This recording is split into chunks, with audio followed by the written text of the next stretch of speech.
Morning. Morning, everyone. Welcome aboard. We'll just get Facebook up.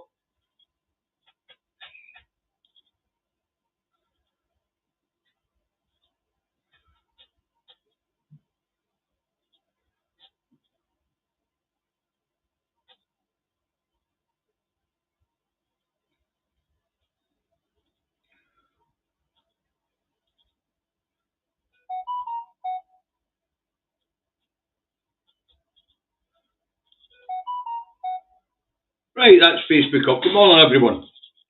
How are we all today? New week, new crap in the rags. Excuse me having a bad hair day. A long way this morning. Hey, morning, Reagan White. Morning, Chris and Mackie. Good morning, Aki's Mad. Morning, June. Morning, Mark. We've got Mark Telfer and Mark Leslie in this morning. Morning, Rosie. Well, figures are climbing nicely. Thanks very much for everybody that tuned in to last night's impromptu live. Anyway, that's the first day Facebook is in. Hi, Melanie. So we can get this thing underway shortly. Bloody snow. Where the hell did that come from? Oh, well, you know what the weather's like where Davy is. Huh? Hi, Margaret. Alistair.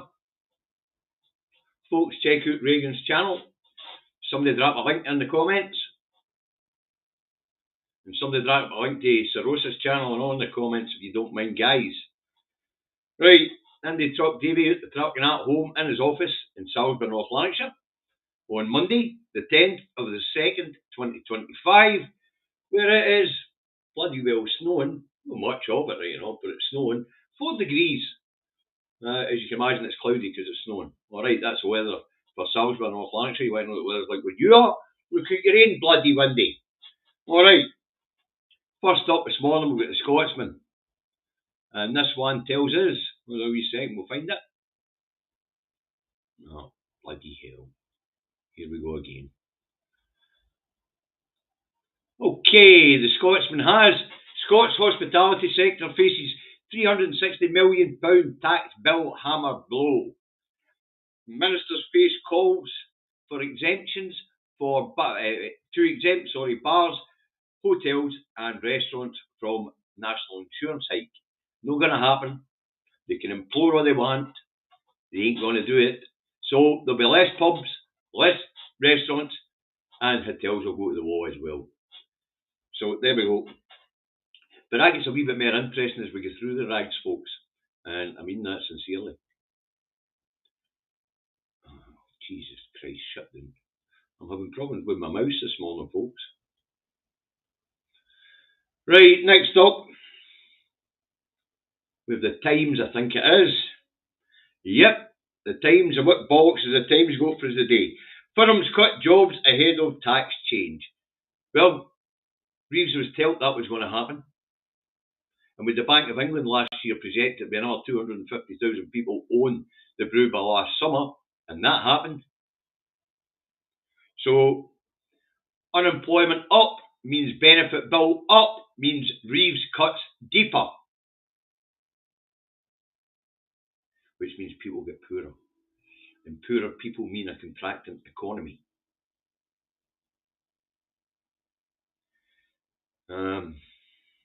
That's a problem.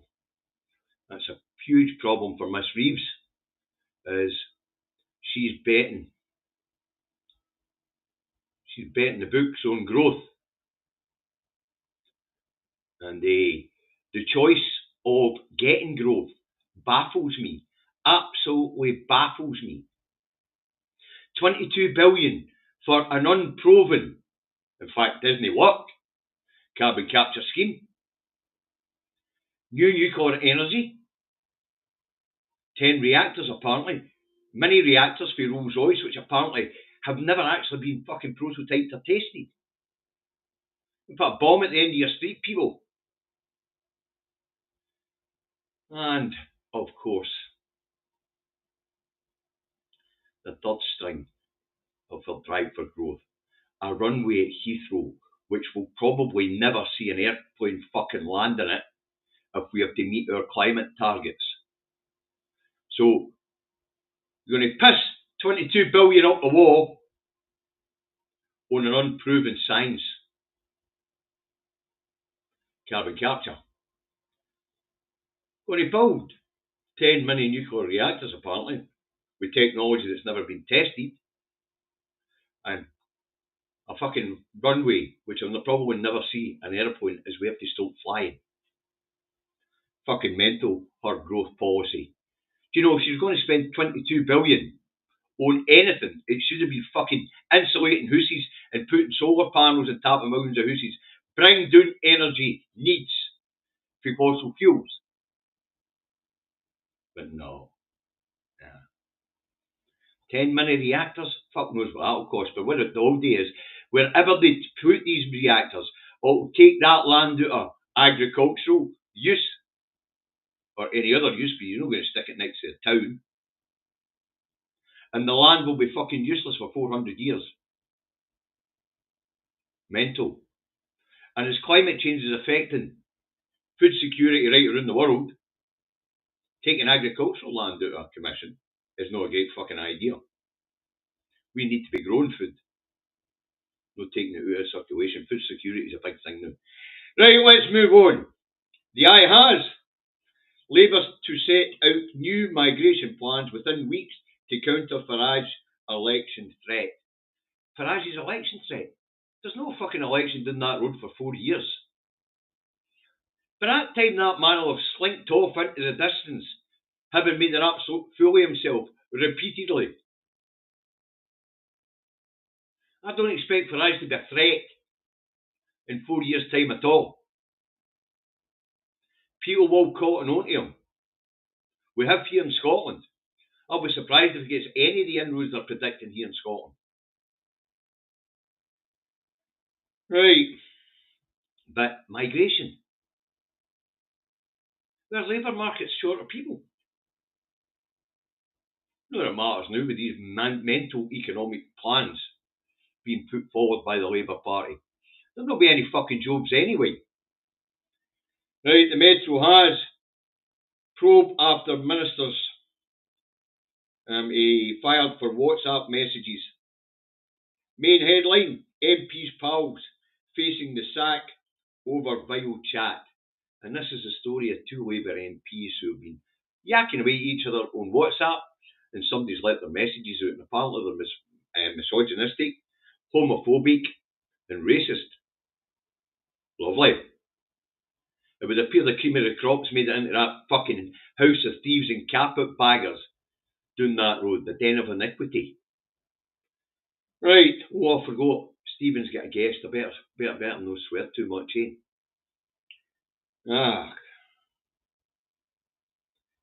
And the Mail has backbencher makes grovelling apology for misogynic and homophobic messages exchanged with sacked minister. Second Labour MP unmasked in vile WhatsApp group. Can't even be arsed looking to find out what his name is, you know that? Just can't. This is nothing new. As I said, the cream of the crop in that fucking hole down that road, eh? You know what they say, the scum rises to the top. And that's what's in that house of thieves and carpetbaggers. The worst of us, the least of us. It's outrageous. Right. The Herald has, we'll put it up. This one's quite funny, actually. We'll find it.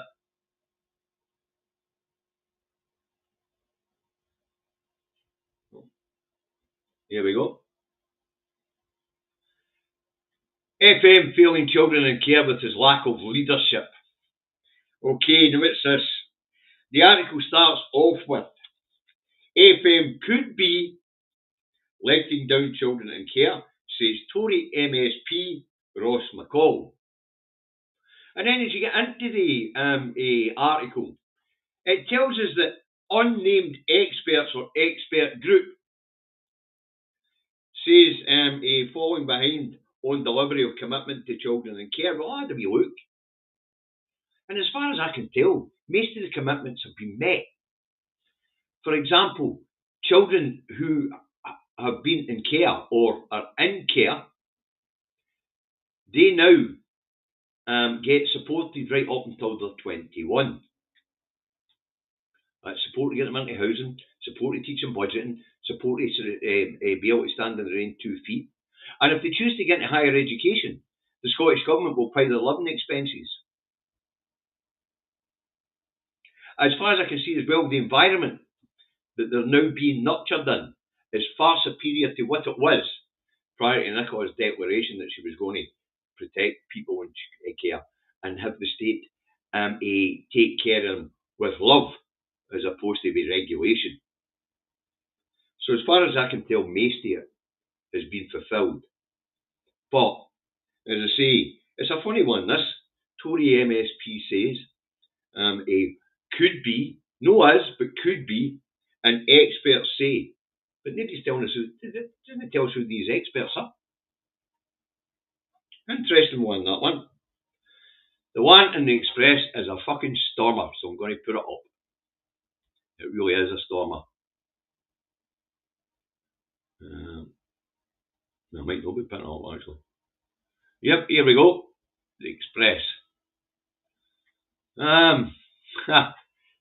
Shocking number of Scots claim they are too unwell to earn a living. Benefits in free fall is 810,000 not in work. By the way, that 810,000 includes the disabled, them that can't find a job, the unemployed, and those who are on sickness leave or sickness benefit. 800,000. But I thought, benefits in free fall. Well, if that's what's going on in Scotland, and we've got the smallest number of people in these islands unemployed, what's going on elsewhere? So I thought I would have a wee look, and I was surprised to find that actually Scotland hasn't got the lowest unemployment rate in the UK. It's got the second lowest unemployment rate in the UK. The place with the lowest unemployment rate in the UK is Northern Ireland. But once I get this one done, I'll put this information for the UK government up. Okay. Bloody mouse. And where are we? Here we go. Unemployment figures. Share. Unemployment figures. In the third quarter of 2024, the unemployment rate in the United Kingdom was highest in Wales, where it was 5.3%, followed by England at 4.4%, Scotland at 3.3%, and unemployment is only at 2% in Northern Ireland. But Northern Ireland has the benefit of having access to the European single market. So a lot of companies have moved to Northern Ireland for the benefit of having access to the single market. So we're no surprised that Northern Ireland now has the lowest unemployment rate on these islands. But if benefits are in free fall, well, when we talk about sickness benefits devolved, how you get a sick note here is devolved. Because we don't send people to private individuals to assess them. Healthcare professionals do that. Especially for those that are applying for long-term sick. There's no ATOS here. Your doctor's word is it. As I say, if benefits are in free fall here, then they're in trouble in other parts of the UK, with the exception of Northern Ireland. And it is a problem for Rachel Reeves. As contraction continues, unemployment goes up, tax take down, but benefit bill goes up. And that was a stoter, 110,000. 810,000, sorry, on unemployed, sick, or disabled. We have a population of 5.4 million. That's not a great record, actually. It's no. But comparative to other parts of the UK, it's very good. Very good indeed. So I guess the Scots and the Northern Irish will be subsidising the unemployed in England and Wales going forward. Right. The Sun has exclusive TV probe. Gino's vile Holly sex slur. Bosses ignored. chef's dirty jokes, apparently. Who cares? Really? Everything that's going on in the world and the stooshes about some young chef telling some young woman dirty jokes. That's been going on for as long as I've been around. Right, the Telegraph is, well, it's way out there this morning. That makes the Express look fucking sane this morning. Because what's the Telegraph got? Chicken nuggets. Yeah, I'll see if I've got it. Because you won't believe this. You really won't. No, I don't have it. Ah, well. Anyway, chicken nuggets cited. Where are we? Chicken nuggets cited, and it's holding up the deportation of a Albanian criminal, apparently, and the excuse is that he under the right to family life and the European Court of Human Rights and things like that. Apparently, his son's a picky eater, and the type of chicken nuggets he eats, you can only get them here. So apparently, obstruction to deporting criminals is chicken nuggets. So there you go, folks. If you're a foreigner and you're about to be deported, go to court and say we can't get that type of chicken nugget in Albania for my boy. There you go. But as I say, that was way out there. What's the National got for us today? The National's got a cracker for us today, actually. And it tells us what we already bloody well know. But never mind. Here we go. We'll have a look. Hey, it's a very bad day for Rangers in the Cup. I haven't seen that yet. Farage will go down like a bucket of cold sick during the Holyrood election campaign. And this one is a cracker. It just confirms what we already know. No record that Sarwar raised Scotland's migration problems. No information on any official communications with Cooper or Minister's, Home Office says, after Annas claimed to be in talks with getting the Scottish a visa system up and running. Apparently Annas hasn't spoken to anybody at the Home Office. Nobody. Just another lie for Annas Sarwar. Just another lie. But we're used to him just running off his tongue. Dripping off his tongue. He's a proven liar. Grange mouth, waspy women, two-tailed cat. Visa system for Scotland, bespoke visa system for Scotland. All election pledges. All election promises. All fucking broken. But he knew they were going to be broken when he uttered the nonsense. Because every time he did all the nonsense, the press kept it out of your eyes that Starmer had slapped him and told him, no, not going to happen. So, we know Annas is a liar, but this is the latest one to be exposed. Freedom of Information request to the Home Office about the talks that Annas was having about this bespoke visa system for Scotland because we need people. Turns out the man's lying to the public again. According to his own Home Secretary and her ministers, he hasn't spoken to anybody about it. Unbloody believable. Unbloody believable. So it is. Right, what's the star go for the day? This is no bad. But it's also gobsmacking. So up we go.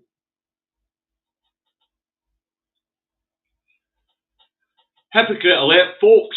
Biggles 2.0. Jet Set PM splashes 700,000 on foreign travel after mocking Rishi Biggles Sunak's chopper use. 700,000 on foreign travel. In 7 months. £100,000 a month on foreign travel. Fucking unbelievable. You've got people going to food banks, Pensioners going fucking cold.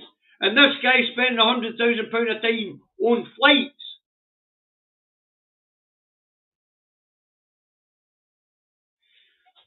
I guess the gravy train's still there. Yeah. All aboard the gravy train. Yeah. What about sort of travel you get for £100,000 a fucking month? Wow. Got expensive taste. Is our Mr. Kid Starver? Granny Freezer? Yeah. He's got expensive taste. Is that boy? Unbelievable. Absolutely unbelievable. So it is. 700,000, 100,000 a month is coming to office on the PM's travel. You could not make it up. No, you could. Meanwhile, they're about to hammer the disabled. They've already banged the pensioners. And they had a pop at the bloody students as well. If you're no active, you're getting smacked by this mob. They make George Osborne look like a fucking kitten. Look like a kitten. That's the first one of the week here, folks. I just about kept my temper. Unbelievable. Okay, gravy train. Okay, folks, I'm going to head off, and I'll be back this afternoon at 4 p.m, where David and I will get into some of this stuff a wee bit more in depth, and whatever other subjects we can find to drag out for you this afternoon. I hope you enjoy it when it comes. Anyway, I'm going to head to the supermarket, so catch you all later. Have a nice day. Eyes on the prize.